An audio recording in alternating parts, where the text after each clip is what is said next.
Thank you for coming to this week's think tank. Our speaker today is Mark Maunder, and our co-speakers are Grant Adams and Cole Monnahan. Mark, would you like to go? Okay, can you hear me? Yes. All right, thanks everyone. Can you see my screen?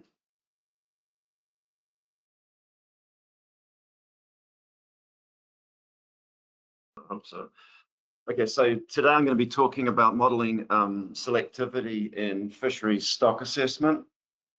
And just to put things in focus, this is some selectivity curves that we estimated for yellowfin tuna in the Eastern Pacific Ocean back in 2001, I think. Yeah, 2001. And you're looking at these and seeing all these weird shapes and things, and you got to think, what was I thinking back then, having selectivities like this? I mean, this is not what you would expect. But if you look closely, like here at Fishery 3, you can see it has that double peak in the selectivity curve. But if you look at the individual fits to the length frequency data, you can see why the model wanted to estimate that type of selectivity, because of the sort of predominant mode at young individuals, but every now and then you would end up getting some larger individuals as well. So on average, the model will fit the length frequencies pretty good, but when you look at individual time periods, it fits very poorly. It tries to estimate large fish when there's none, and then underestimates large fish when they are there. So obviously we should be trying to model selectivity better than that. And of course, we've made a lot of progress since then, and we're doing things in different ways. But that's just kind of putting things in perspective of how poorly we can model selectivity and how much we've sort of improved things since 20 years ago or so. And then putting selectivity in context of the whole stock assessment ecosystem, it's really only just one small part of that, but it is a quite important part and can be quite influential on management advice. So this is the outline of the presentation today. First, I'm going to go over why we need to model selectivity, talk a little bit about the different traditional approaches, then run through how we model selectivity, particularly focusing on the approach that we use at the IATTC for our tuna assessments. Talk a little bit about the problems, and then after my presentation, Grant and Cole are going to give a presentation on non-parametric and semi-parametric selectivity. So why should we model selectivity? There's really two main reasons. The first is to represent the population dynamics correctly. So that basically means taking fish out at the right size. The other part, which often is more important, is when you're fitting to composition data, because if you don't model selectivity properly, you can actually get biased estimates of management quantities just because your selectivity is wrong and you're fitting to composition data.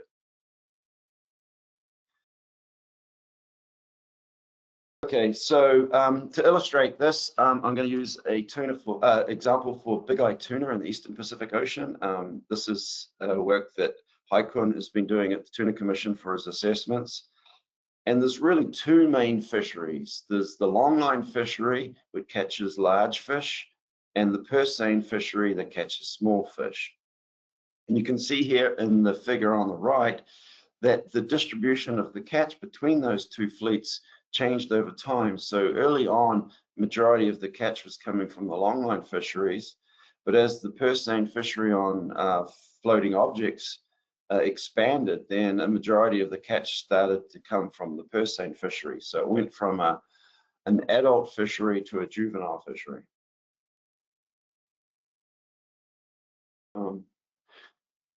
So in production models, they don't actually represent the size of the fish that are being removed from the population. And so this means that a ton of fish caught has the same impact on the dynamics given the depletion level. Doesn't matter if the big fish or small fish. So that means that growth, natural mortality, and recruitment are or on a population scale, are affected the same by that ton of catch that's being caught. It doesn't matter what size they are. But when you look at the actual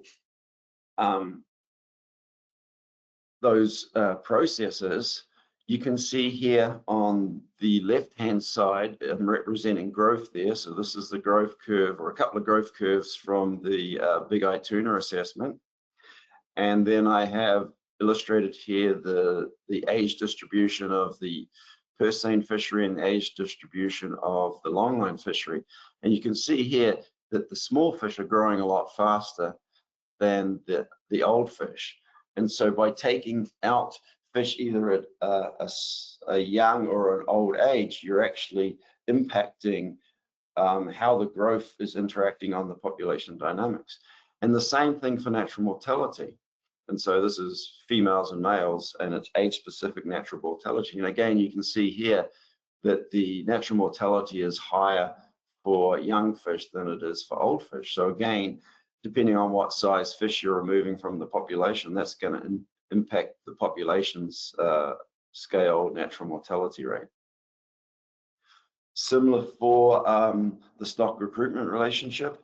So the young fish are not mature, so they're not impacting the mature stock straight away, whereas the removing old fish does. And so that goes into how the stock recruitment relationship influences recruitment, but it also goes into how you measure reference points or evaluate whether reference points have been exceeded or not, because that's mainly based on spawning biomass. And so here you'll get a lag in the effect of catching juveniles versus catching adults on the spawning biomass and those processes. So also the index of abundance that you're using is related to the size of the fish that's caught too. And so in the big eye tuna example, the index of abundance comes from the longline fishery, so it's adults. And so it's measuring the abundance of the mature fish and how that changes over time. And it's probably robust in this case because the spawning biomass is related to the reference points. So in that case, it's directly related to the measure of abundance we're using in the model. And also the stock recruitment relationship is not going to be impacted as much as well, except for possibly a lag in that spawning biomass when you're catching juveniles. It also has an impact on yield per recruit. And as you can see here, it's the typical yield per recruit type curve where the abundance of a cohort is a function of natural mortality, the red line, and the growth rate of individuals, which is the green line. And as that cohort ages, the growth rate is faster than the natural mortality, so the total abundance of the cohort increases. And then as the growth rate declines with age, the natural mortality becomes higher than the growth rate, so the total abundance of that cohort declines. And so if you caught them at this age, you would maximize the yield from that particular cohort. And why that's important is because in the big eye tuna example, you can see here that because the longline fishery is catching large fish, you typically get better yield per recruit. And so the MSY levels were higher during the longline dominated fishery and dropped substantially during the purse seine dominated fishery. That also moves into the economics of the fishery. And so analysis that was done a few years ago suggested that even if you didn't increase the longline fishery, if you just eliminated the purse seine fishery, the economic value of that fishery increased by 4 times. We also found that just recently, introduction of the individual vessels thresholds for big eye has greatly reduced the purse seine catch, and the Japanese longline catch has increased by 50% in 2025 compared to 2024. So just by changing the catch of juveniles would greatly increase the actual catch of the longline fishery, and then therefore the value of the fishery as well. Okay, so the second reason we should be modeling selectivity is to fit to the composition data. And part of the reason to fit to composition data is so we can estimate recruitment. And recruitment is important because we need recruitment to fit to indices of abundance. And so here's an example of that from different tuna stock in the EPO, but similar phenomena happens with big-eyed tuna. So when we fit a age-structured production model to the index of abundance, the population wants to be estimated at a really high level. And that's because when you have variation recruitment, regime shifts, or very high recruitments, for the fishery will catch a lot of fish from that, particularly the purse seine fishery on juveniles. And so to be able to remove that much catch from the population without it going extinct, you have to have a really high biomass. And so that drives the biomass high for all years. So we really need to estimate recruitment fluctuations to be able to fit to the index of abundance. Can we ask questions as we go, or? I don't think you can hear us. Hey, Mark, can you hear us? Yeah, I can hear you, yeah. In that age-structured production model, yeah, okay, here we go. Okay, no. So that, yeah, I was curious if it was a deterministic one, or, but it looks like you're going to that next about doing one with recruitment deviations. Yeah. Okay. Yep. Yeah, so the step would be to estimate recruitment deviates, right? And so again, in an age-structured production model, you're just fitting to an index of abundance, and you're not estimating a whole lot of things, and you're not fitting to composition data. And so in this particular case, when you estimate the recruitment deviates for that age-structured production model, what it does is it just allows the index to be fit by recruitment variation. And so to do that, it estimates the population to be very small. The problem with that is if you look at the predicted length compositions that you would expect from that particular model and compare it to what was observed, is you're getting the fish taken out a lot smaller size, as might be expected, because you have a high exploitation rate on that. And so therefore that's also impacting the dynamics of the population in terms of what level of natural mortality growth and the spawning biomass is being represented in that model from the catch removals. So you really need to fit to the length frequency data just to get that length frequencies coming out of the population at about the right size anyway. So not only estimating recruitment, but making sure that we're getting the length comps about right, which translates into estimating absolute abundance, which is one of our big issues with fitting to comp data, is that model misspecification when fitting to comp data can have a big influence on absolute biomass and therefore management quantities. So I just want to mention here from this work that Zhenping did is that when you have these types of situations, surplus production models don't perform very well. But I won't expand on that. Okay, so this kind of summarized what we just went over. The only thing I want to add here is often there's not enough information in the index of abundance to estimate absolute abundance. So therefore we need to fit to the composition data to estimate that. And as I mentioned, misspecification of processes, particularly selectivity, can bias these estimates of absolute abundance. Okay. And just sort of expanding on that, this just gives you an idea of fitting to the composition data. So we've got age on the bottom here and the proportionate age for that cohort as it ages. And so you have natural mortality will reduce the size of the cohort. You add some fishing mortality on that, it will reduce it some more. But that fishing mortality is affected by the selectivity. But a bigger component of that is actually the selectivity is used for the sampling of the composition data, so it can have an impact on the ages that you see and the proportionate age that you see. On top of that, you have recruitment variability for each cohort and sampling error as well. So you end up seeing a distribution that looks like this coming out of all these different processes.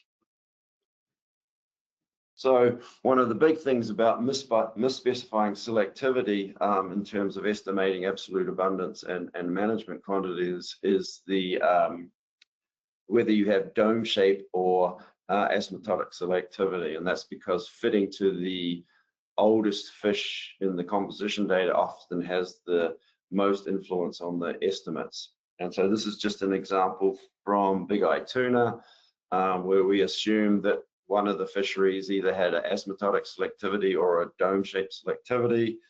And over on the right-hand side is the fishing mortality divided by the fishing mortality at MSY on the top, and the spawning biomass divided by the spawning biomass at MSY on the bottom. The colors have changed a little bit, but you can see here the asymptotic curve estimates a much higher fishing mortality rate, and it's actually above MSY, whereas the one with the dome-shaped selectivity, in this case is the purpley line, estimates that the fishing mortality rate's a lot lower and less than MSY, and the converse for the spawning biomass.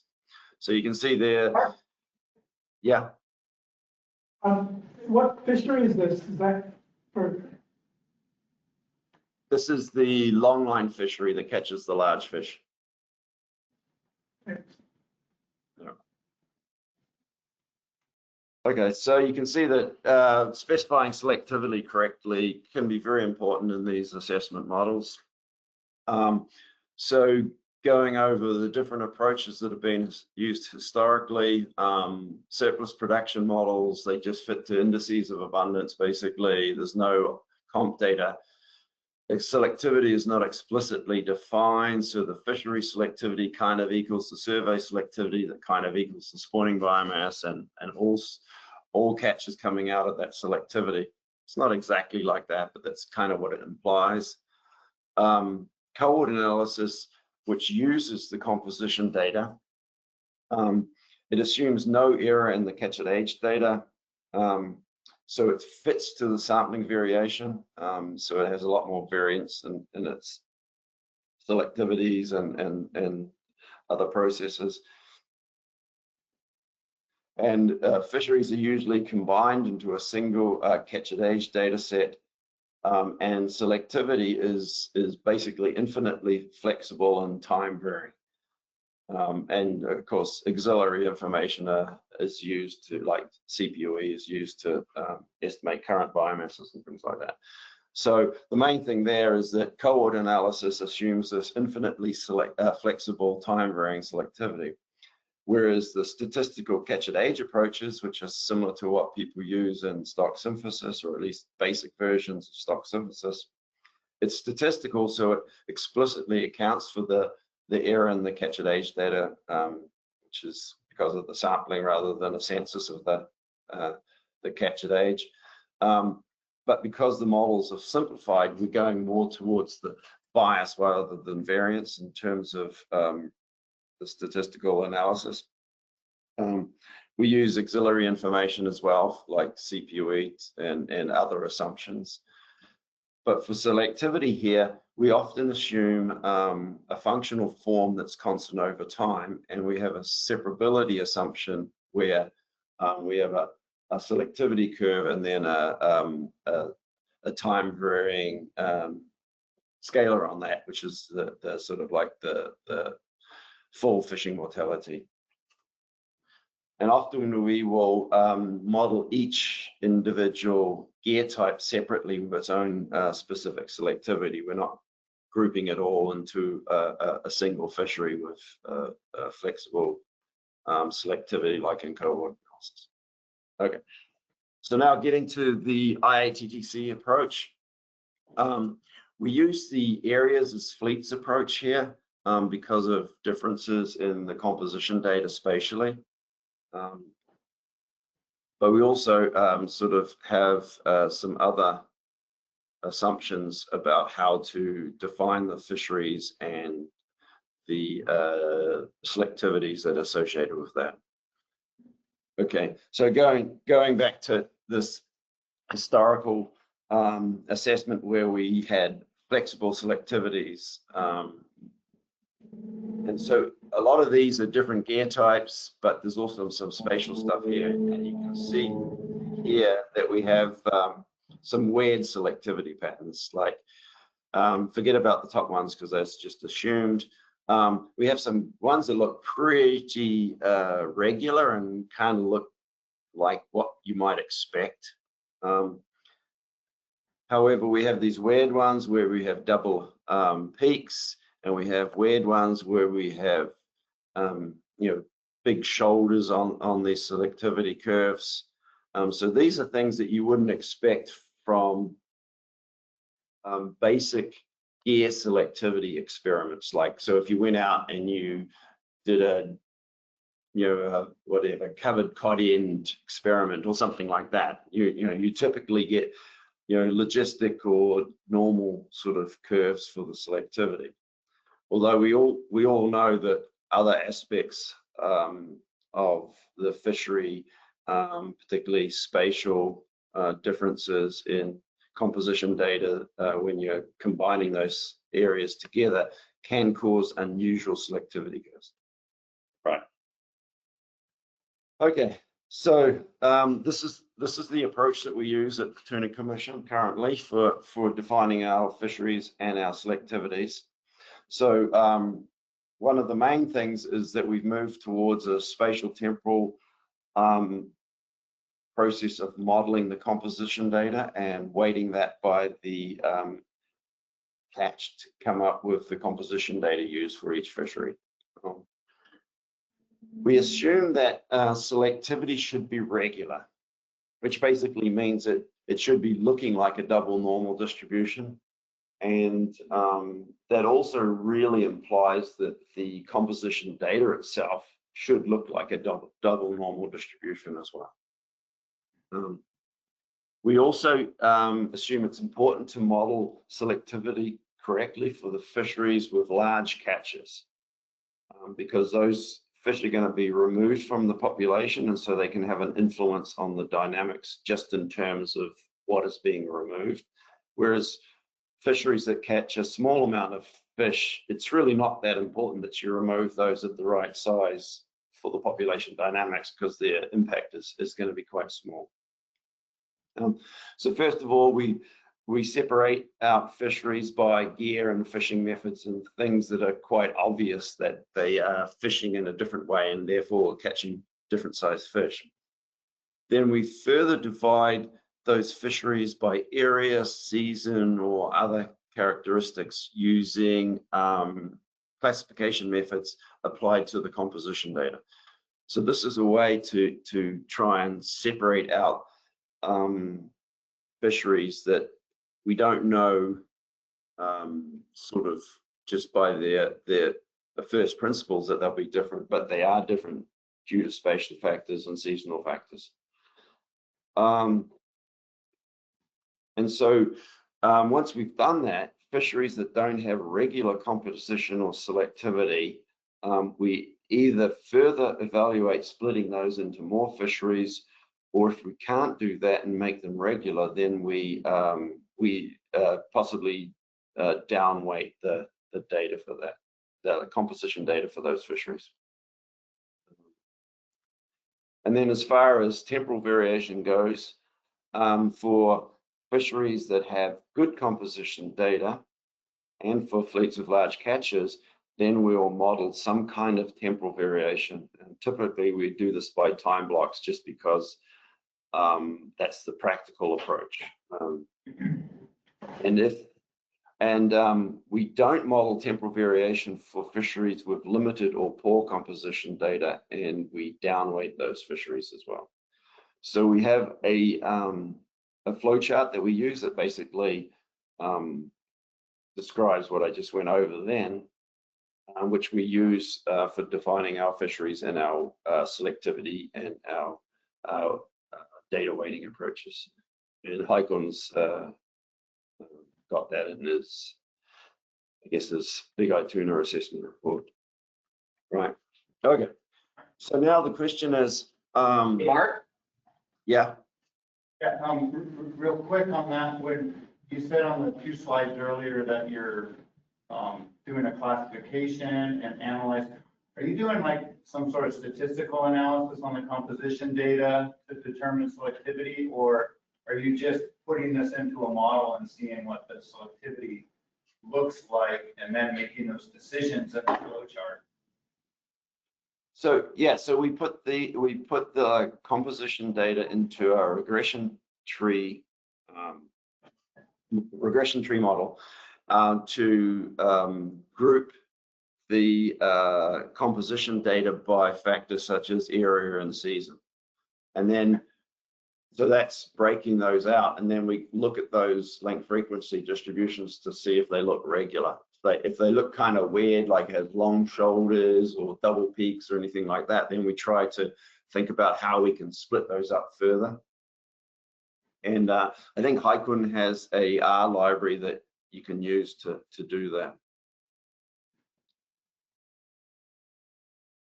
And Mark, I have a question too. I would have thought some part of the decision tree would lead to doing cohort style for some of the fisheries, because you don't actually think they have any useful information about recruitment.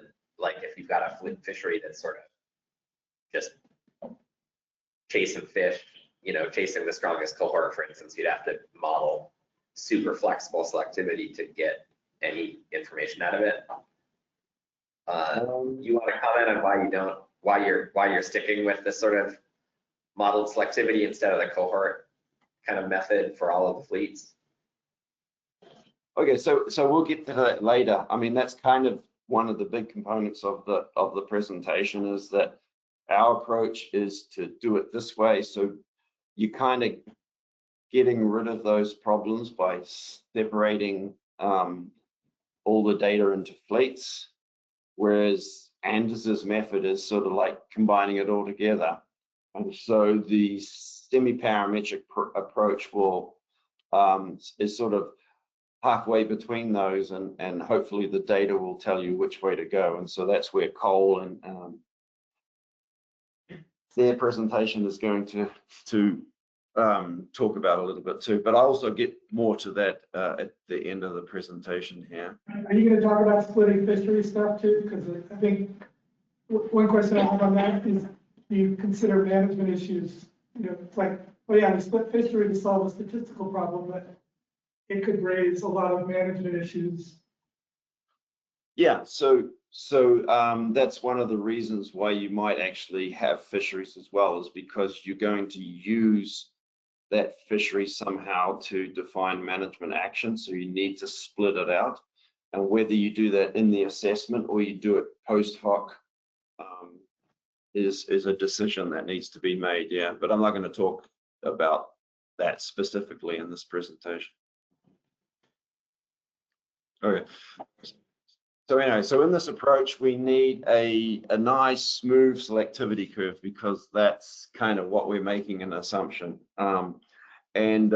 Stock synthesis has a whole lot of different selectivity curves, and the main one we use is double normal, which is kind of a good selectivity curve. It generally works pretty well, but there's a couple of things I don't like about it. One is that and this is not necessarily saying that it's bad, but the way that it ends up getting used is that often you will estimate the selectivity for the youngest age and the selectivity for the oldest age, so the normal distribution doesn't go to 0. And if you have selectivities like that, that doesn't fit into our regular selectivity pattern assumption, right? So those two parameters are not that much use. And therefore your selectivity curve is not quite as, and also your selectivity curve may not be quite as flexible as you want. So, and I may have this wrong, but stock synthesis has a double logistic, but I don't think it has a double generalized logistic. And if it does, correct me. But anyway, so the generalized logistic just has another parameter which allows the logistic curve to be a little more flexible in the sense that the sort of the left-hand side of it can have one slope and the right-hand side can have a different slope. So it can change sort of from, if you're going from low to high, it's monotonically increasing. You can go from a shallow to a steep curve or something like that. And so it's pretty straightforward. And it's differentiable and all that because you're just multiplying two logistics together. The only thing you have to do is you make the first logistic increasing, the second logistic decreasing, and then a parameter of the second logistic is kind of an offset of a parameter from the first logistic, and so that you try and it causes them to be so that the increasing one is first and the decreasing one is second, so you get the dome-shaped selectivity. Okay, so I made a shiny app to describe this, and whoops, of course it doesn't work. Okay, so everyone knows I'm not the greatest of R programmers, and I've never made a shiny app in my life. So all I did was go to Gemini, give it a prompt with certain things on it or what I wanted, and a little document with the equations, and it came up with this. So that was pretty cool. And so basically what you have here is the double Richards, or the double generalized logistic, is the dashed line, and the double normal is the gray line. And so on these parameters here, you can change the double normals parameters and see whether or not the double Richards or generalized logistic represents it pretty well. So in this case, it represents it pretty well. You can move the mean somewhere, which doesn't say on the shape, but changes where it's located. You can create a big plateau and it still fits it pretty well. You can change the slope at the start, or the slope at the end, and it still fits it pretty well. So it looks as though the double generalized logistic is pretty flexible, can represent a lot of different shapes, and most of the shapes that can be represented by a double normal with a plateau on it. So I think it's a pretty reasonable selectivity curve and something that's worth investigating as a sort of default selectivity curve. And I guess the thing I wanted to point out is that the shape here can be quite flexible. So even if you're just doing a asymptotic curve, you have an extra parameter in there over the normal logistic to give it some extra shape. And we have had problems with our asymptotic curves not being flexible enough, and was really only more very flexible curves that we could use to represent that, rather than one with an extra parameter that was sort of smoother. Okay, let's see. I see the gamma in that. Was that in your shiny app? Was the gamma being?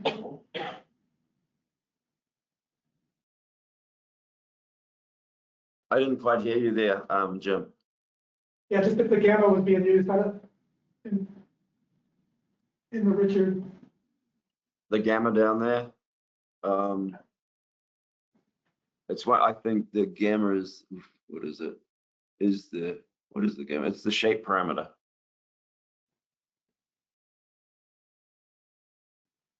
But yeah, maybe the toggles are just making it and then it estimates it. So toggles are Yeah. normal. And then it fits. Yeah, it's estimated. So these parameters on the side here are for the double normal.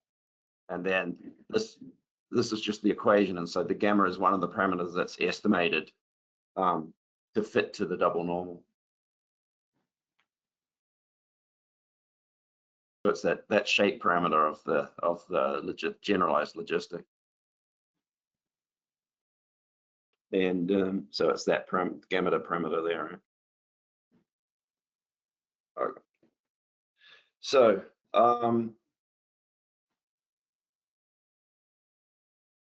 an alternative approach to the traditional VPA cohort analysis is the Anders's SAM approach, where you have a flexible time varying selectivity like a cohort analysis, but you are taking into consideration the fact that the composition data has got sampling error in it. Okay, and so this slide here just differentiates between those two approaches. So the stock synthesis IATTC sort of approach versus the SAM approach.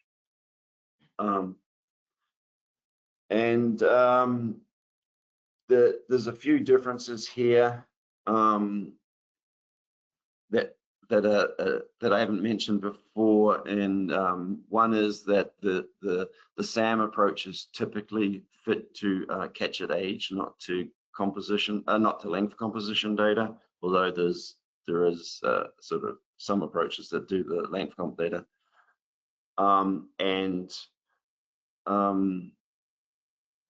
good. I guess the sort of the integrated analysis approach also allows for modeling time varying selectivity in various ways. There's splines and time blocks and time varying parameters, random walks over time, but it's not as sort of compact as the SAM approach, where you're using the statistical analysis to estimate the smoothness of the selectivity curves, and it's sort of not a whole lot of different type of options. It's sort of one sort of consistent approach where the only thing you're really doing is modeling how the age and time variation are correlated in that selectivity curve. And typically you don't have fishery specific selectivity in SAM. Okay.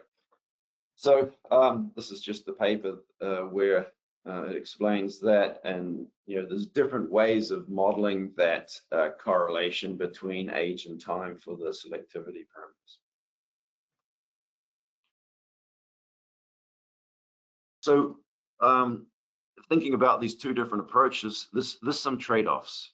Okay, so there's things that you want, like flexible selectivity curves, time varying selectivity curves, modeling multiple fisheries. So for example, in the big eye tuna application, even if you're using the SAM approach, it's probably a good idea to model the purse seine and the longline fisheries as separate fisheries with their own selectivities. Estimating the smoothness of those selectivity parameters, and also estimating the observation error, the data weighting aspects of it, right? So that's one sort of group of things that you desire. But on the other hand, you have computational resources, convergence time, convergence issues, estimability, by having all these different time varying selectivities and estimating variance parameters and things like that. And then along with that, you also have what kind of data you have. In a big valuable fishery where you catch at age data every year from all fleets and everything's great, you know, probably doesn't matter which method you use, they probably both do pretty well. But often we have missing data or limited data. We use length compositions rather than age compositions, and the data is correlated the way it's collected, so the data weighting is not straightforward. So we have all these different trade-offs. So how do we deal with this in a way that's sort of consistent? So we're not like doing ad hoc approaches for each application. We have an approach that we can kind of use in general for all different situations. And so that's the is a hybrid approach, sort of halfway between the SAM approach and say the stock synthesis approach. And that can be represented by a semi-parametric selectivity. And so so the selectivity may not exactly follow the functional form. So there may be some variation like spatial or vertical variation in age length composition, and you're combining that into one fishery. Or there might be spatial variation in growth rates, things like that, which is going to cause you some variability around the functional form. Also, the selectivity may change over time because of gear modifications or other things, or changes in the spatial distribution of the fleet relative to the spatial distribution of the age composition and so forth. Right. And as far as different data availability, which also comes into this hybrid approach, is data availability will be how much, it'll determine how much of the variability you can actually represent in your model. You know, can you have, age deviations and time deviations for that fishery, or do you have to somehow simplify the model so that you can actually, you're not fitting to noise. You're just trying to represent the general trends and selectivity. And there's a few different reasons for doing that. For example, on how much age information you have to convert length frequencies into age. Whether you got missing time periods or completely missing fisheries, or low sample size for some time periods. Okay. And so, you don't want to have wiggly selectivity curves like this, which is kind of like I presented right at the start of the presentation that we were doing back in 2000, right? But you're basically fitting to noise or something like that. But also you may not want to have selectivities look like this, right? Where you have a constant selectivity over time, which is the blue line, and where the true selectivity is actually changing over time. And maybe you don't want the gray line either, too, which may be too smooth. So the the semi-parametric allows you to transition from something wiggly like this down to something smooth but changing over time, or even something that's constant over time, depending on how much information is in the data.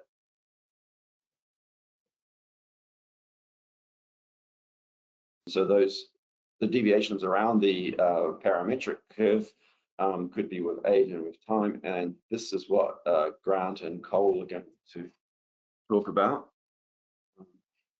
So we'll have to wait till after my presentation to hear more on the semi-parametric approach. Just to go over a few other problems. Selectivity. There's whether or not you should be modeling age or length-based selectivity. And in my opinion, it probably should just about always be length-based selectivity, unless you're actually just fitting to age composition data. And this can be very important, because if you don't model length-based selectivity, you can have some issues. And so typically selectivity does have a length component, whether it's just the contact selectivity. selectivity may have an age component, but link selectivity can usually approximate age selectivity pretty well, but age selectivity can't approximate, or generally can't approximate length selectivity. So if you have good age composition data, yeah, maybe you want to have time varying age-based selectivity, but length-based selectivity would work as well. But if you have length composition data, you definitely should be using length-based selectivity. Now, the problem with using length-based selectivity is that if you want to model temporal variation, how do you do it? Because you have a lot more length fins than age fins, so there might be a lot more parameters. So do you model the parameters changing over time for the functional forms? Do you use splines, which I've always had problems with, that they don't seem to work too well for me? Are there other approaches that we don't traditionally use, like Gaussian Markov random fields? Or do you use the approach that Anders is suggesting, where you estimate selectivity and random walks in those selectivity parameters for broad length categories, and then you do some interpolation between those categories to smooth out the selectivity curve?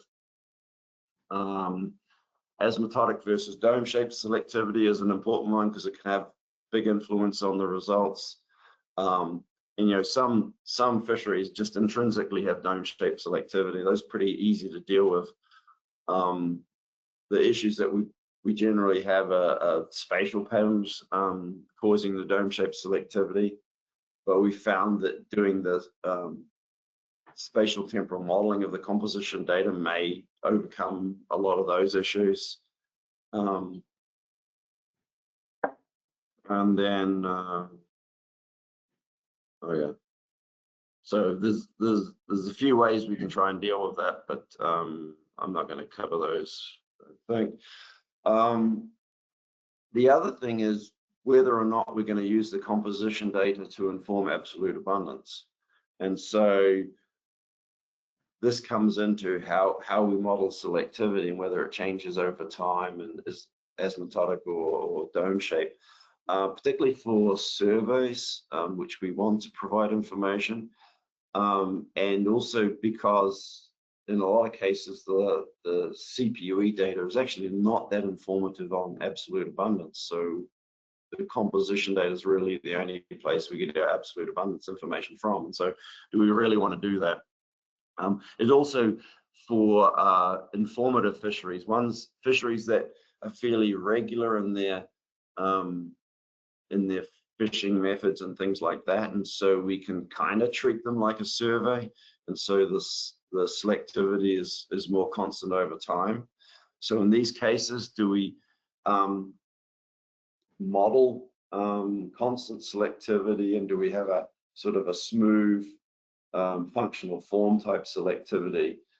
Because the way that Sam does it and the cohort analysis typically did it is that each age has an index of abundance, and the catchability is estimated for the index of abundance. So you actually got a highly flexible selectivity curve. It may be constant over time, but it's very flexible in terms of age. And is that really the way we want to model the selectivity for either indices, for surveys or for informative fisheries? So a few questions that are worth thinking about. So when is using aggregated fishery data in a SAM approach adequate? I mean, what kind of missing data, what kind of differences in selectivity among fisheries that you're combining, what kind of changes in those fisheries over time is going to cause SAM to fail?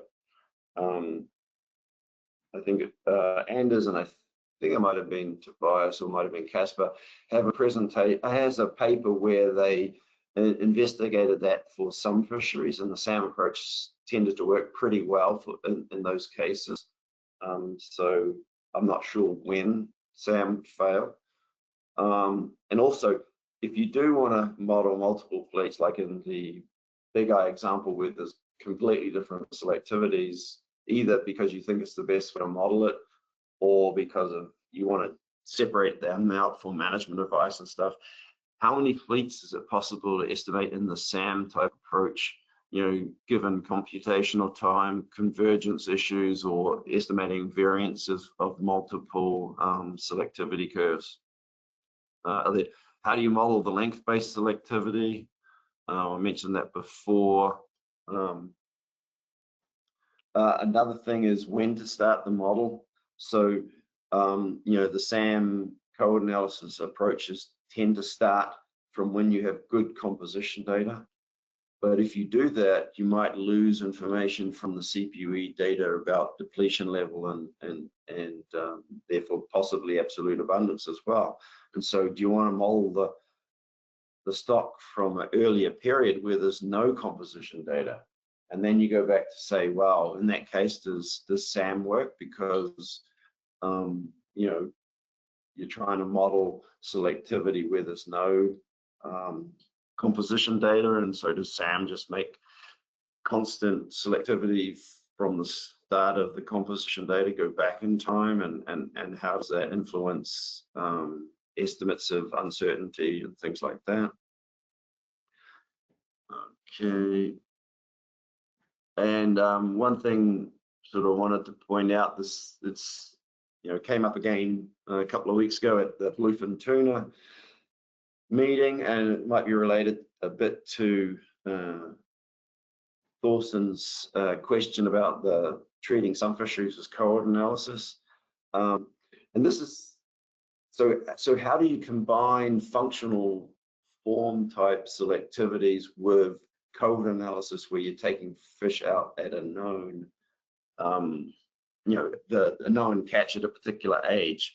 And one way of dealing with that is to treat each age as a separate fishery where the selectivity is fixed so that only fish of that age are removed from the population. And so you could do this for combined fisheries and things like that. Although it gets a little tricky when you have lots of ages. But for bluefin tuna, there's fisheries that we know are catching a certain age, like age 0. So the length frequencies might have a range of lengths that are being caught, but we know that they're all age 0 or all age 1. And Alec McCall and Steve Keogh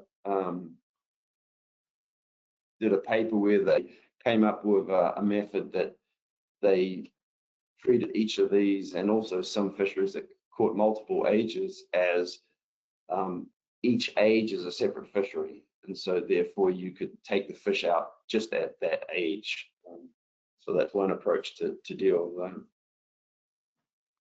them. Yeah, so a lot of this work is based on the ITDC assessments and all the people that have been working on those over time. You know, all the CAPM stuff that we've been doing, you know, selectivity always comes up. And so I guess maybe we should take a few questions before Cole and Grant give their presentation.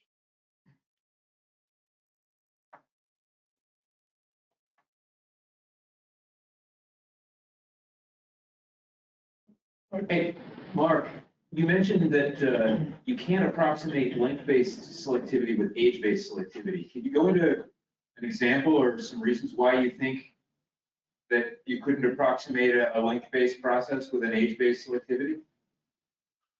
Okay, think about it. If you had a stock that really only sort of lived 1 year, right? So they only had age 1 individuals, but you had a gillnet fishery, right? And so the gillnet fishery catches, you know, fish of certain sizes. You know, it's very, very selective with length. So if you used a age-based selectivity, all of the fish of all lengths would be caught, right? So you can't represent how that gillnet fishery is working. Whereas if you switch it the other way around,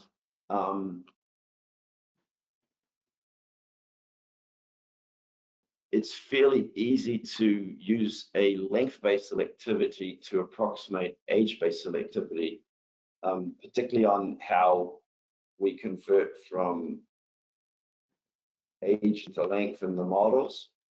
And so it just basically,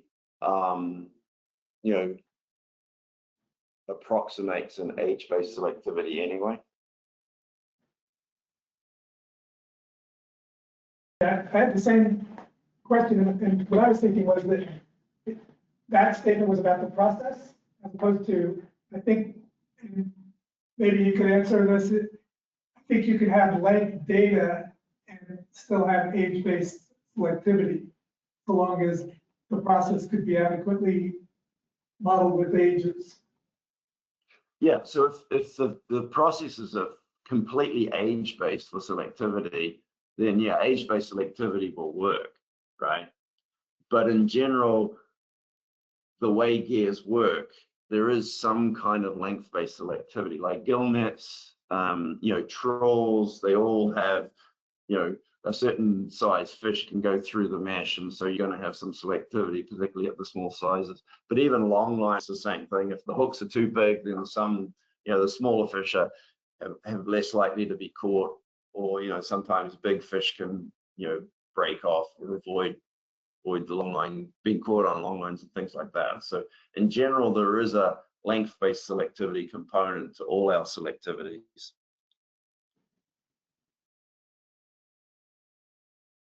I think that makes sense. So as a general good practice, then you might flag cases where there's substantial amount of growth within a particular age that might actually be big enough to affect selectivity. Not the case maybe for some long-lived, slower growing fish, but tuna sounds like a problem. Yeah, so for tunas, it's a problem, and you can see the fish like there are some models that at least historically, I mean, I think even the 2001 ones, we were using the multi-fancy approach, which didn't have length-based selectivity back then, and so it was age-based selectivity, and so you can actually see the fits are quite problematic for some of those. So it's usually for small fish because, like you're saying, they grow faster. For old fish, age and the length at age is very similar for consecutive ages, so it doesn't really have as much a problem.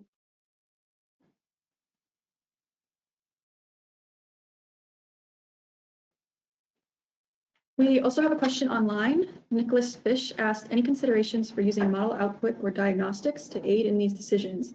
Seems like most of the PP so far focused on making the assumptions at the outset, example, fit to data. Yeah, so I mean, there's a lot of different diagnostics, the bubble plots and things. One diagnostic that we've used that seems to work pretty well, but I think it accentuates the misfit to old fish, is what we call the empirical selectivity. And basically, we from the model run, we now I can't remember, it's been a long time since I did this, but we know what the estimate of the population numbers at length are, for example, and we have the observed catch at length, and so that will give us an estimate of what the selectivity is. So that's kind of our empirical selectivity. And then we can compare that to the selectivity curve estimated by the stock assessment model. And so by comparing those, we can see whether or not the selectivity makes sense. And so that's looking at the data in terms of the scale of selectivity. Whereas when we look at the mean length plots, we're looking at the scale of the length frequency distributions. And generally, with the length frequency distributions, there's very few large fish being caught. So it de-emphasizes the visual effect on the large fish, whereas the empirical selectivities actually visually emphasize the sort of the effect on the large fish.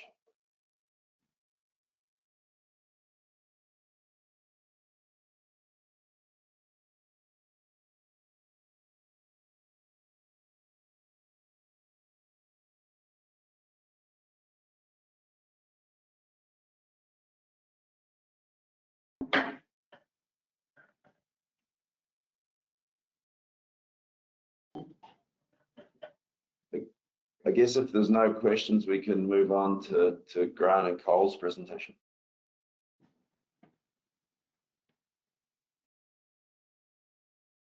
Grant, would you like me to give you the ability to share? Hey, Mark, while we're transitioning, for those of us doing empirical wage age models and don't want to deal with life dynamics, have good age data, do you think time varying age selectivity then should be a default good practice, especially in the situation where you have area growth?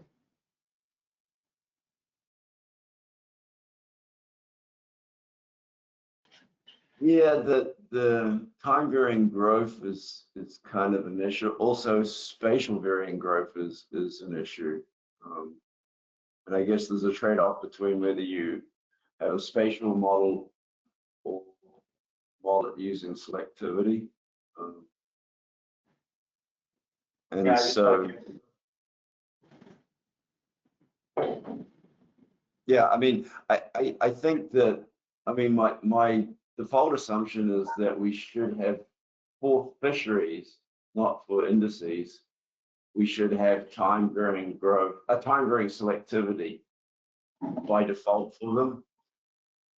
But in cases where we don't have enough information to estimate that, then we should be using sort of less variability in our selectivity curves, which is kind of what we do in our IATDC decision tree approach. But that's kind of all arbitrary. So that's why the semi-parametric approach, I think, is more rigorous statistically, right?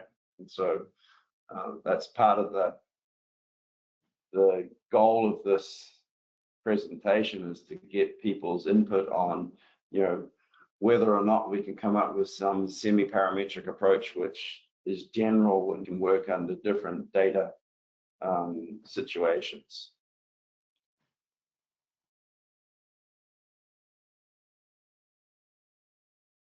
I just wanted, I mean, Cole and Grant, you guys know how much time you want for talk versus discussion.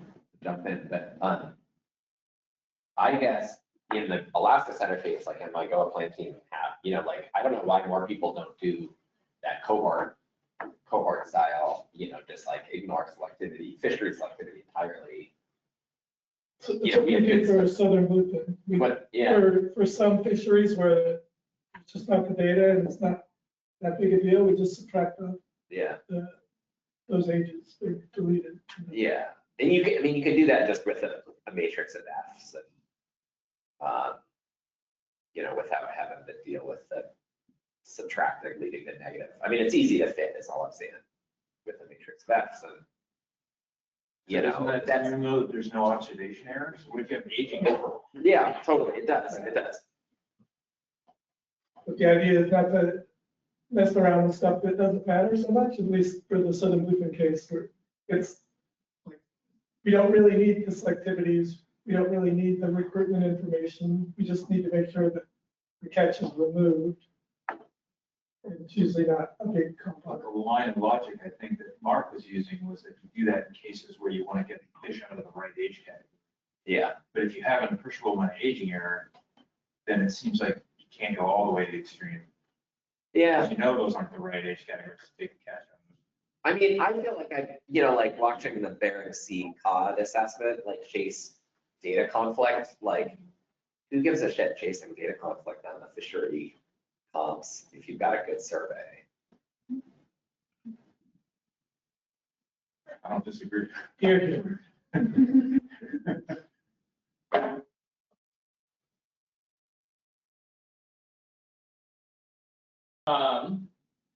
Sweet, can you guys hear me online? the microphones back here are as strong as, but I can put on my microphone.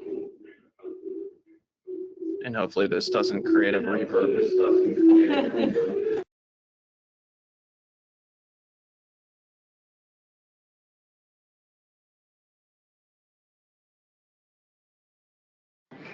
Over here.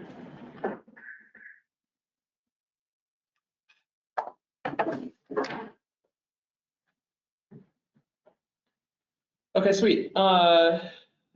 This is some work that Cole and I did a few years ago. I approached Cole. I had the multi-species model set up for the Gulf of Alaska, looking at time-varying mortality for pollock, and I approached Cole to see if there was any interest in using any of that kind of multi-species aspects for his stock assessment. And he said no, but I have this other idea to look at selectivity. So he was actively converting the pollock assessment in Gulf of Alaska from ADMB to TMB, and so had some interest in playing around with selectivity, and particularly using the ability to estimate random effects in TMB.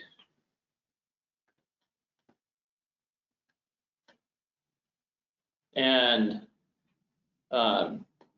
so Cole had this problem where the selectivity for the fishery of Gulf pollock had these residual patterns in the HComp data that it was fitting to. There's kind of consistent positive residuals or negative residuals grouped together, and for a stock that's as well sampled as Gulf pollock, we thought, or Cole thought, we could do better. The approach used by the Gulf pollock assessment was a double logistic function with deviates around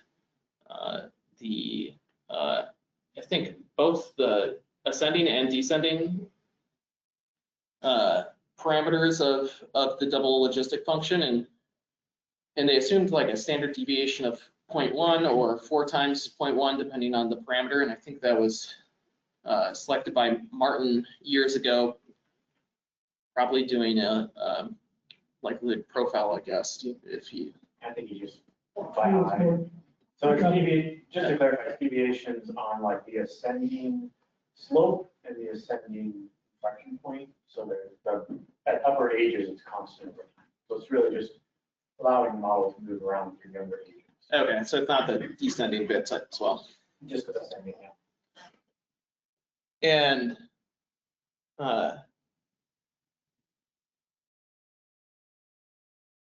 yeah, so Cole was thinking that we could try out some more flexible approaches and maybe some more statistically justifiable approaches rather than fixing the standard deviation at some random value that's been fixed at for years.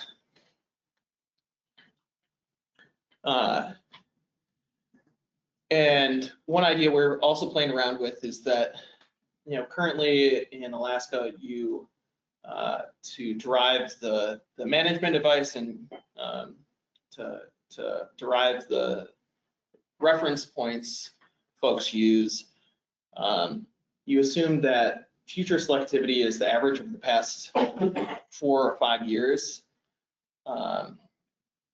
And we thought that we could do something better by projecting that selectivity forward, accounting for some correlation in time, cohort, to reduce any bias in that projected selectivity by that assumed average. So we also wanted to look at approaches that may better account for those trends.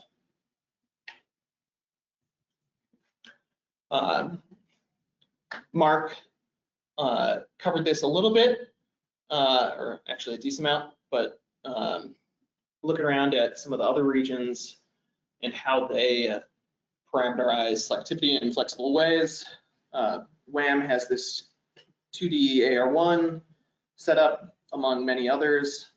SAM has this multivariate normal where you can have correlation set up in the correlation structure set up in a variety of different ways. And then SS3 has all of those different semi-parametric parameterizations, and of course, using penalized maximum likelihood. It seemed like there's a variety of different parametric, non-parametric, and semi-parametric approaches to estimate flexible selectivity, and I'll dive into some of those. So, the first is the parametric approach, where you have some function, often a logistic or double logistic, that's a function of a few parameters, and then age and length to estimate a selectivity curve. And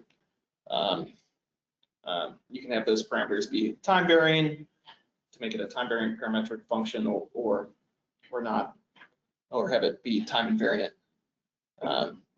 The semi-parametric approach is where you add deviates around that parametric function that can be penalized to 0, but also allow flexibility in that selectivity function. So on the right, you can see that kind of parametric approach with a single line, and then adding in deviates around that, we can add in considerable flexibility in that selectivity function, but it still kind of retains that logistic shape despite those deviates.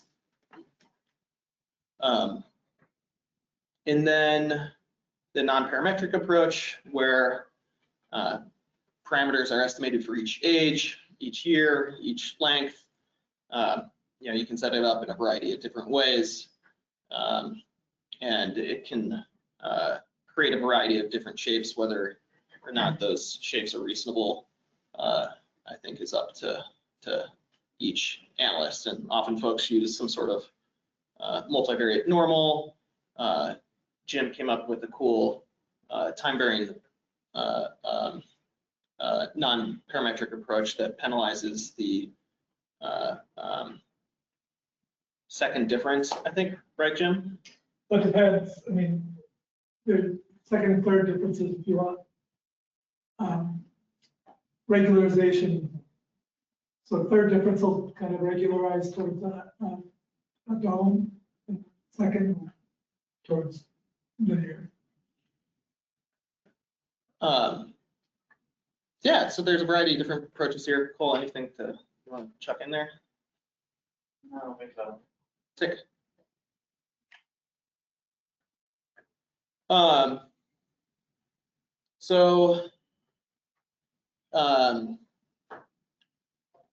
Within TMB, there's and for this, we kind of thought through a few different random effect structures, whether or not those random effects were one-dimensional, a random walk, or an AR1, of those parameters across years. The 2D AR1 approach, where you have a matrix of random effects for age and year, that's has a multivariate normal distribution, or Matt and Jim developed this 3D AR1 approach, but that multivariate normal covariance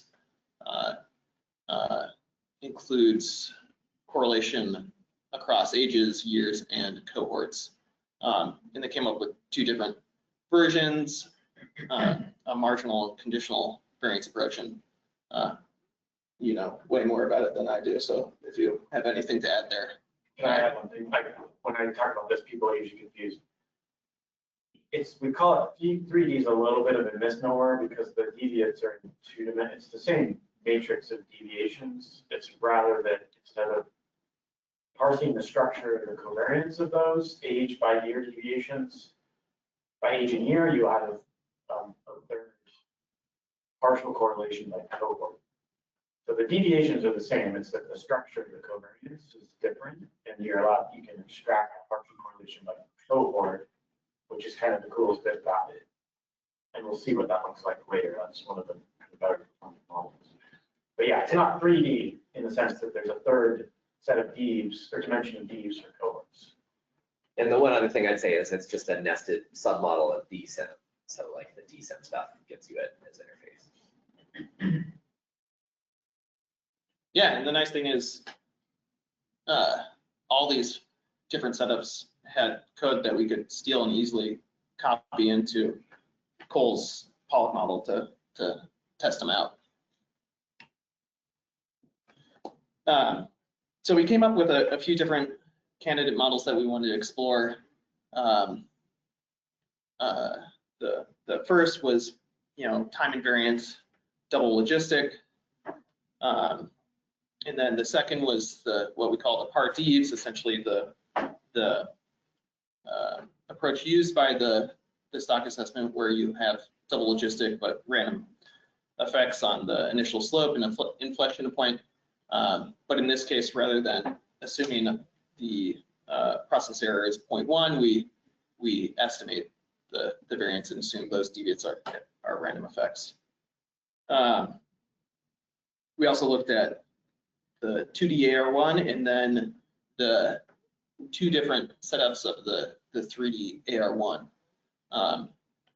the conditional variation approach and the marginal variation approach. And I'll let folks ask Jim on the specifics of the difference in there.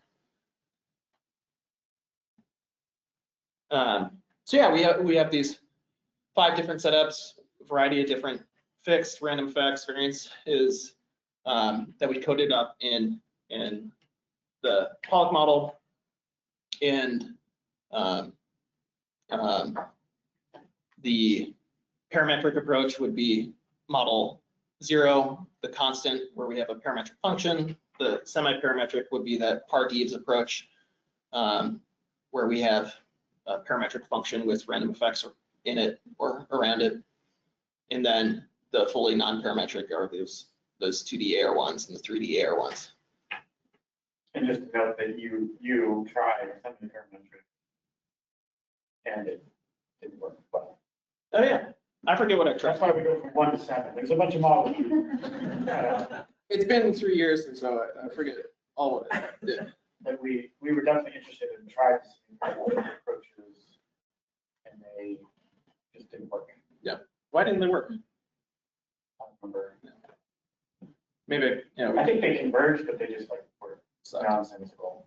Were these all based on to parameters, not kind of residuals? So semi-parametric? Yeah. And semi-parametric is you fit a parametric thing and then you multiply a d.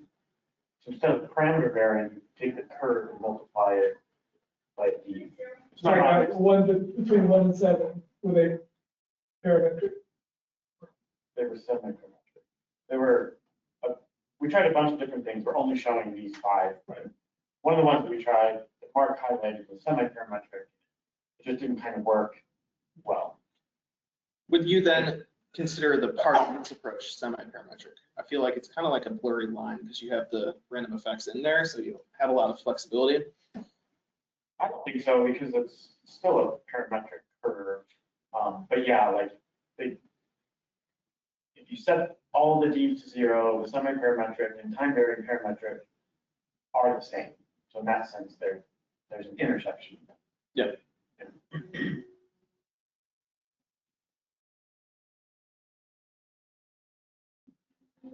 Yeah, and if you guys continue on with publishing, I mean, I'd be curious to dig into that with you again, but no worries. Yeah.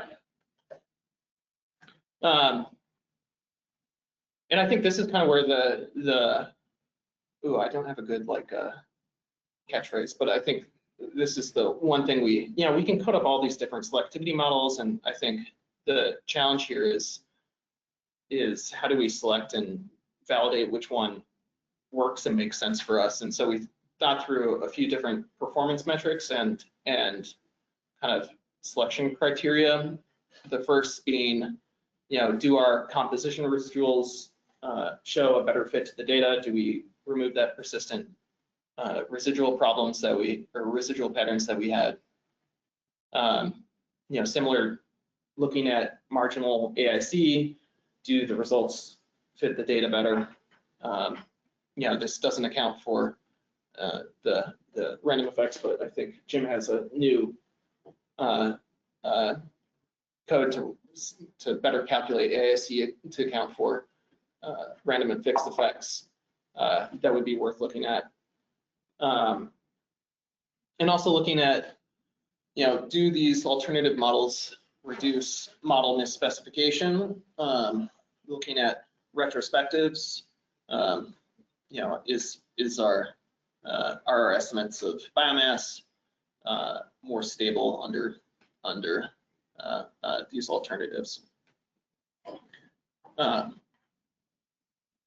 And I'll jump a little bit more into the forecast bit in a few slides, but we also were keen to look at looking at our forecast skill. Do these projected curves outperform that simple average? I'll talk about that more in a second. And do those projected curves,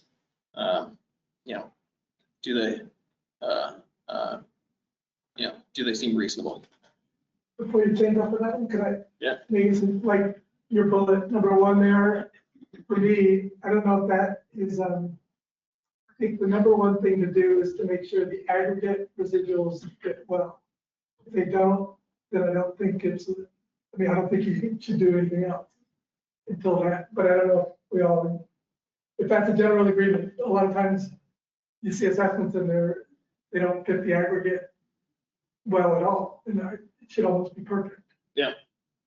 So like, even if there's a pattern, if it fits the aggregate well, Well, that's step 1. Then if that passes, then go look for patterns over time or whatever.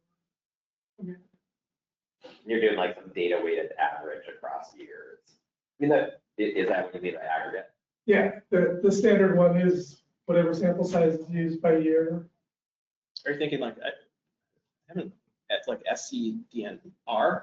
Is that It's probably related to SDNR, but it's the standard deviation and normalized residuals, but it's just a visual thing to show, like, on average, the residuals should all balance out to be 0 for each age. Okay. So it's like with the AeroTube flounder assessment, it's all like 0.1, 0.1, 0.1, 139, and like something like that. So maybe before you go to the results, could you talk about what you're doing with observation error in these examples? Do you have a constant sample size across years? Is that real? Do you actually have constant sampling quality across years? Of course. It's like it's gonna be really important if you start interpreting time varying selectivity, that you made the right assumption about the level of observation error and whether it is or isn't constant across time. Yeah, Yeah, maybe I'll build that. I'll punt that to Cole. So, Wait, Martin? yeah, so this is, it's done a little bit different now, but back in 2023, the input sample size does vary over time. But it's capped at a certain number, so for later years, it's basically constant. But for the years when there's less age reads, it was lower. So it's basically constant due periods that we care about, and it's 200 multinomial. So it's not based on the actual sampling problem. It is now. Try, but this one's different. So those remain fixed through all of them. So the effective sample sizes are fixed. They do vary in time a little bit, and they're fixed, not estimated at all in this entire. So I don't want to sidetrack, but if that data weighting is way off to begin with, I think you might have real implications about which of these you select, especially if you're looking at marginal AIC. If it's underweighted or overweighted, you're going to select much more complicated selectivity to bring that back into line, and vice versa, maybe. So short answer is I now use a deer split multinomial, and it upweights these data. So if anything, what we see here is downweighted. We should redo this again because it'd be more. Yep. There'd be more weight on all the comps, the fishery comps especially. So yes, absolutely will change. If you drive your sample size to 0, none of these non-parametric effects are going to work at all, right? Not, that was kind of Mark's point too. It's like, it's that continuum and you let the data tell you that. The difference multinomial, you get to actually estimate the observation area and process area simultaneously. I think especially for this one, we didn't change the composition weights. They were used from the hard to use approach, if I remember correctly. So we didn't do any reweighting for the models. We just assumed the default, or like the one weight for everything, and same for the retrospective. So moving to the Dirichlet and estimating it for each will be 100% the move. Yeah, I guess 2 notes. I mean, one was that, Haikun has a paper confirming that the Dirichlet multinomial plays well with the semi-parametric estimation, and the other data weighting does not really, and so no surprise there really. And then the second one being that conditional AIC, Nanchang, in revisions, applied it to some WAM models and confirmed that CAIC tends to select a smaller number of random effects than marginal AIC, which is sort of the goal here. Like marginal AIC will tend to select everything being time varying as you get more data, whereas conditional AIC doesn't suffer from that trait. So. No. Can I just say one, like, this was not, we did not do this for the top. Grant and I did this as an experiment for my stock assessment 3 years ago, so we're kind of reusing it, but I think we'll come back at the end of the discussion about how to turn this into a research paper and try to build towards good practices, but this is not meant to be that at this moment. Yeah, I think this was like my impression of the Alaska center process is you got to slowly introduce things and build them up, and that was part of this, is moving to TMB and then building up to non-parametric stuff and a slow introduction. There's much work we can do to improve upon this, and so all the input is super appreciated. So I'll dive into the kind of hindcast results, and in the hindcast, I'm thinking about the performance metrics 1 through 3, looking at the residuals, the AIC, and the retrospective bias in SSB.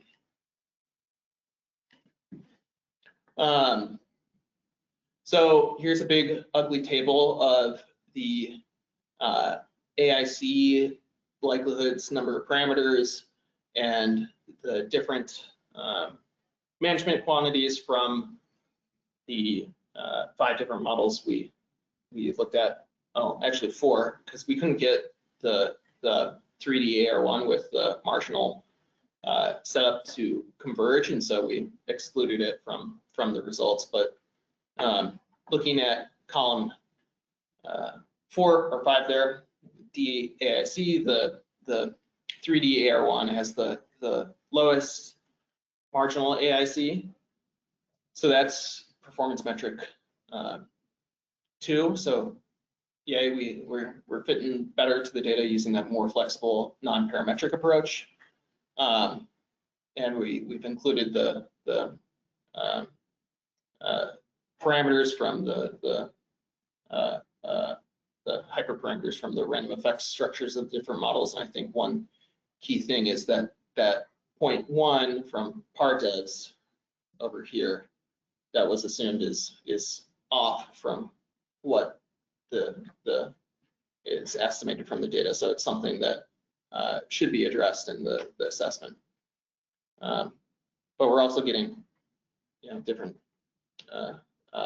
positive correlation structures that in the 2D AR1 that shift slightly when we add in that cohort effect, where the year is positive in the 2D AR1, but then gets slightly negative in the 3D AR1, but there's considerable uncertainty there.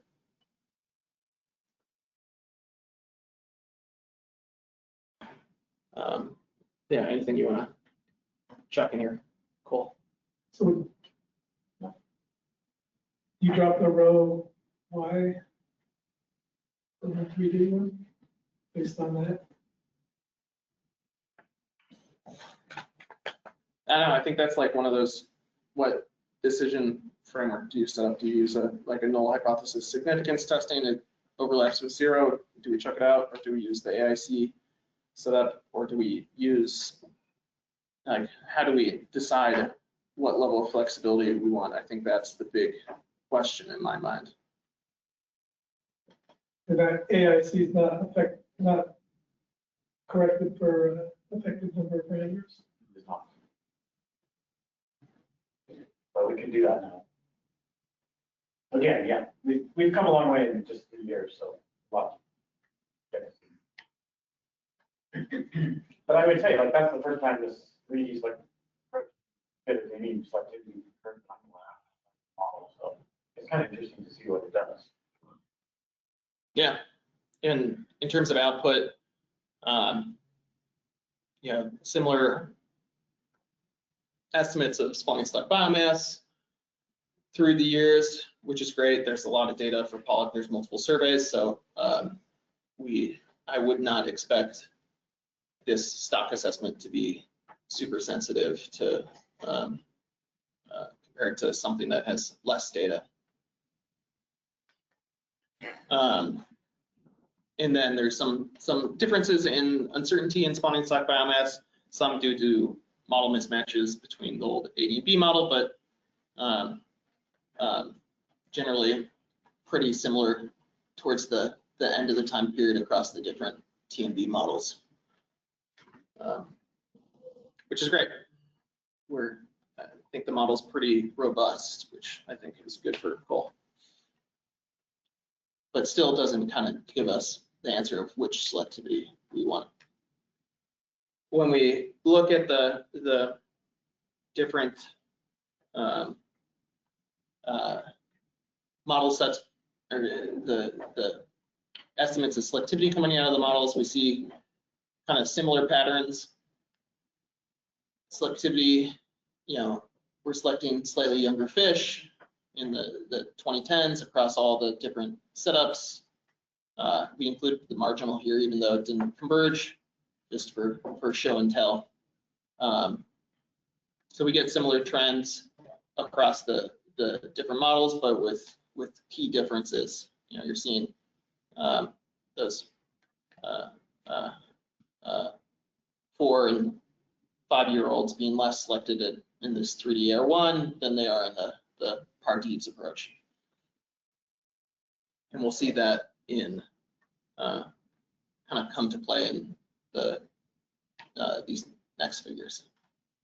If I can, oh, I forget what this slide is, and Cole just left, so. I assume it's just kind of. No, yes. I mean, Haiku had a similar thing in the 3D, some of his stuff, and Matt did, about just the 3D tracks it over along the coal, so it's smoothing it. Yeah, both of us were like, did you make this figure? Did you make this figure?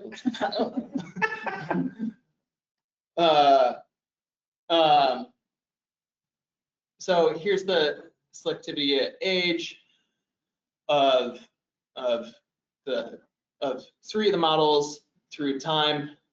And I think the key is that in these final years and the projection, we're seeing differences in what the model is projecting and what the model is estimating for those terminal years. And we get big differences for age 4 and some of these older ages that may be worth thinking through in terms of the kind of what we think is occurring in the fishery.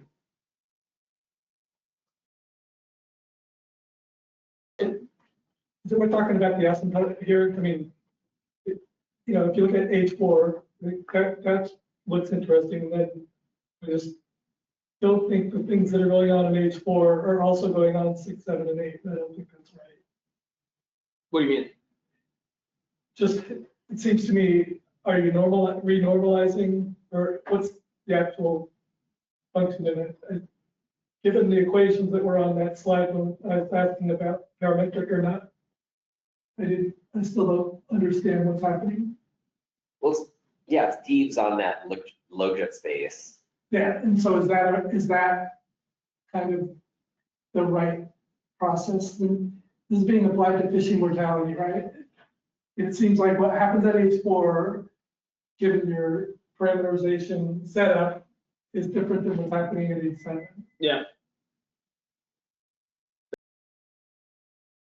Is that criticism, or is that something that's something that always just seems a little too presumptuous, I guess, to have it loads of space like that and have the actual effect of it be negligible? There's nothing going on. Yeah. Well, yeah, there's no time varying parameters on the descending, but yeah, it kind of hits the same point. Is that assumption correct? Maybe go back one slide again, just to talk about it. No, not that one. That one. Just the one before. Which One one? that calls back, the color. Heat map. Heat map. Yeah. So looking at 8.7 here, I don't really see the same thing as in the next one. So could you explain that to me? These are random effects and these are loads of space. Yeah, these are the deviates. These are the deviates, but then you stick them in and, it's all squished up at once. So you can Yeah, see it. so why is that a good thing? I mean, that doesn't seem like, this looks like it's a huge amount of information, but it has zero effect on 8.7. Yes. Yeah, I mean, so what the question, trying to restate that, like you really have some reason to think that the ratio of F at 6 versus 7 is always basically constant. That's my question. I mean, it seems like, oh, 4, kind of stuff going on, it kind of seems sensible, and then 7's just constrained to be constant. It's not constrained, it's estimated. Well, but because It's it seems effectively in logit space, yeah, I'm with Jim on this. Like I think 6 and 7. The point is, it's only allowed to have action on the ages where it's away from 0 and 1, and so it's still has this really strong assumption that 6 and 7 are the same selectivity, essentially. Yeah, so you could parameterize it to have the use after you inverse logit it or something. I think there's room to explore the best way to parameterize that. Or do the SAM approach where you combine them? Just don't have the. I'm sorry, could you go back to the wireframe now that I said how much I hate it? This one? So yeah, so I see your point, is that 7 is constant for all of these. It doesn't look as information content worthy as the heat map one. It'd be helpful to see the aggregate data. It's fitting age 7 perfectly. Right, I mean, worry about it. Yeah, the aggregate, yes, it does. Yes. We do not have that figure though.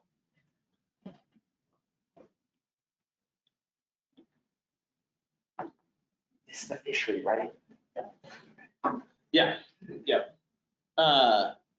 so here are our OSA residual fits to the fishery age composition data from those 3 different models or 4 different models. See the constant approach, we get some more residual patterns. I think in the Pardiv's approach, we also get some of these residual patterns. And in the non-parametric, it seems a little bit more random, and we have less patterns, which is what we, which was one of our goals, is to remove some of those residual patterns. Would you say this fits the data well in your first criteria? Talking to me? Yeah. Oh, shit, I'm. Ian's our expert. Co-author on that. I think we need to see the SDNR distribution to know whether this is a good fit. Okay. But I think we concluded that looking at bubble plots for OSAs was the least useful thing you could do. Sick. But you published this after we did this work, so. Yeah. I mean, it just came out, we just got it. We do have a question online. Are the OSAs done internally or externally? Seems like with random effects should be done internally in TMB. Externally. And agree, they should be done internally.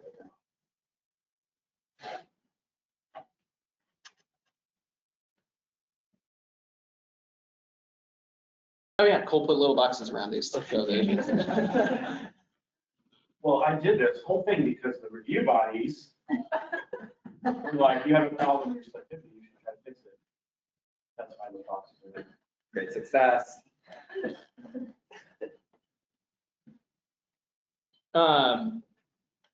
So that was kind of the hindcast stuff. So the non-parametric, we get a better AIC, we get less residual patterns. Now I'll talk a little bit about retros and projections. So We have a question online. yeah, Ian, if you would like to go, you can unmute yourself.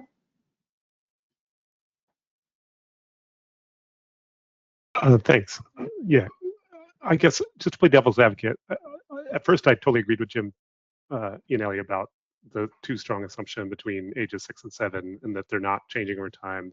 There's not the annual deviations, but I've now come to think, no, the bubble plot showed that the ratio of 6 to 7 is reasonable, that they do seem to be similarly selected. So it's okay that they have the same selectivity.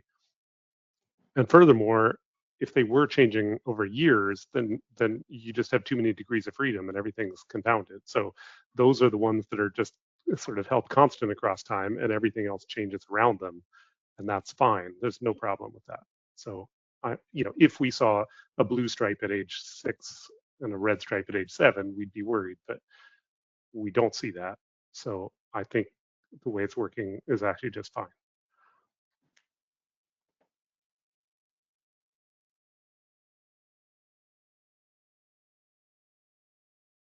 So good job calling Grant. Yeah, I guess it was more towards the row estimates or cohort, like the cohort pattern was more significant than the year effect row, and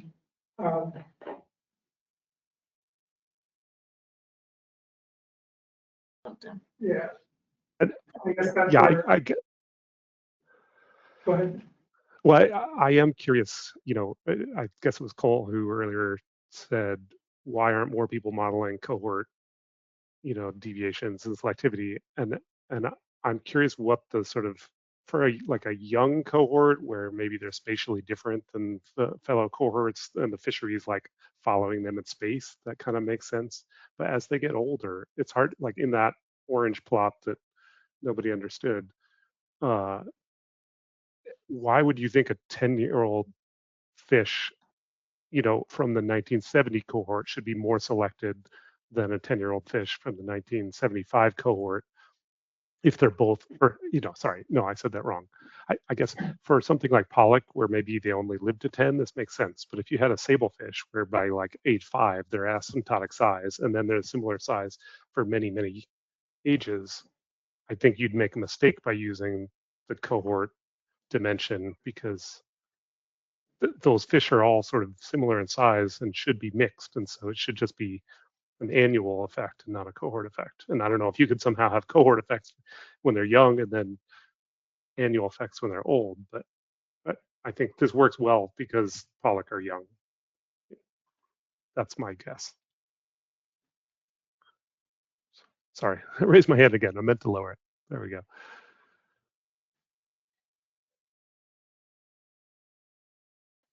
But yeah, I'm happy to hear Cole expand on why, if you think the cohort dimension also makes sense for long-lived fish. Probably not, no, I think it's case specific, and it just gives us a way to hypothesize something and then test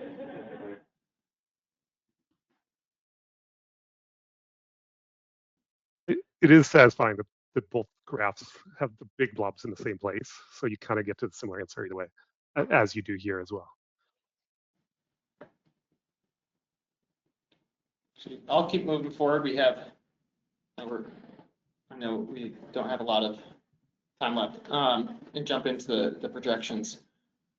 We're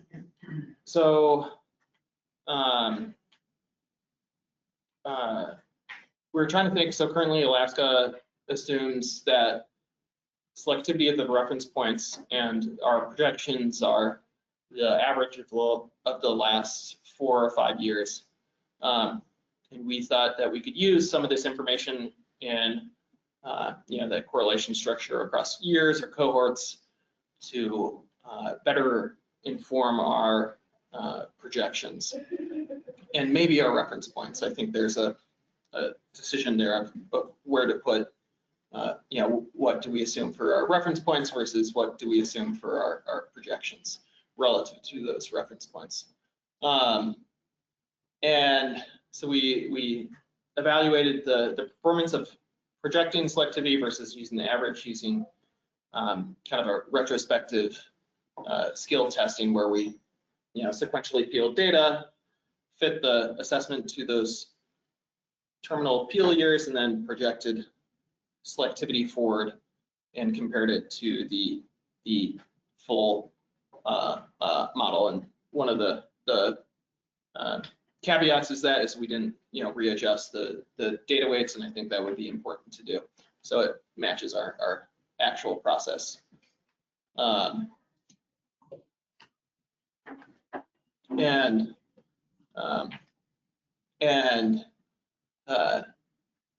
We calculated Maunder rho and mean squared error. Maunder rho is essentially relative error, and mean squared error for a variety of different quantities that we're interested in, selectivity at age, and our reference points, and also spawning stock biomass, which I think I accidentally excluded. So we compared selectivity from the peeled model, the projected selectivity from the peeled model, to that estimated from the full model from the entire time series. And this table shows the model, and we're only showing 3 here, the 2D AR one, the 3D AR one, and then the double logistic with deviates, and then the different performance metrics, either Maunder rho, or mean squared error MSE, comparing the average of the last 4 or 5 years to the projected, and we use the average across ages, and I think maybe a weighted average or weighted by the contribution to spawning biomass, maybe slightly better for the future. But looking at the projected to the average, we're seeing that our relative error and our squared error is reduced when we project selectivity from all these models relative to using the average of the last 4 or 5 years. Sorry, Grant, are you comparing to the selectivity you get when you fit all the data? Yes. And what selectivity model are you using to make that comparison? The same model. So the 3D AR1 is peeled relative to the 3D AR1. Self-test. So, but if you had assumed constant selectivity, it would have perfect predictive performance because it wouldn't change at all, right? Well, it would change slightly, but yeah, it would be. Yeah. If you want to reduce your row, just have constant. I'm just trying to understand, like, is this real or is this just because of the way you set up the comparison? No, that makes sense. Yeah, I think this is where we need help. Like, how do we judge whether it's worth adding complexity? Yeah, I mean, I would think it'd be something about like the left out data would be good to compare against. But I mean, it's kind of what AIC approximates. I know. But at least it gets away from the constant being best sink. But I also think projecting is better, but at least for selectivity, the Maunder row, is higher for the 3D air one than the par deep approach. And that probably plays into Ian's point of what's our self-test. If the, descending limb of the par dev is constant, it's going to be biased to have a lower row. And so maybe that comparison isn't as good. But I think the projection versus the average comparison is valid here.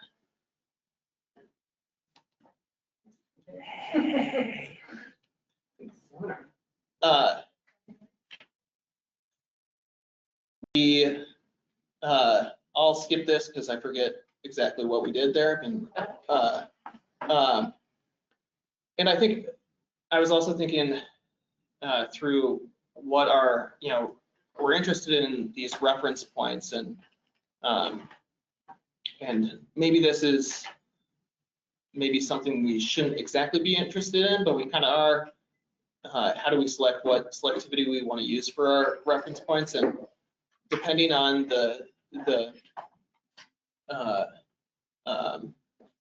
selectivity model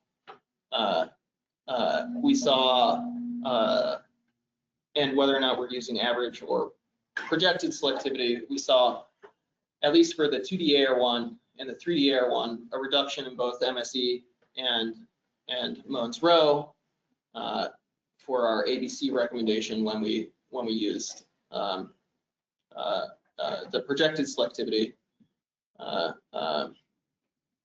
but not in the case of the par deep.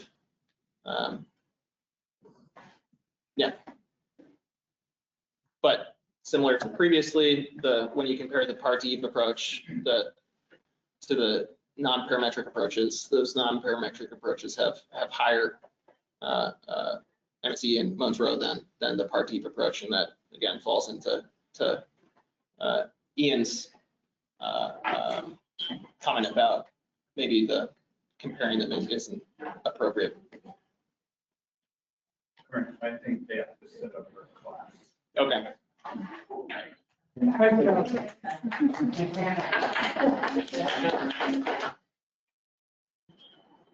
Cool.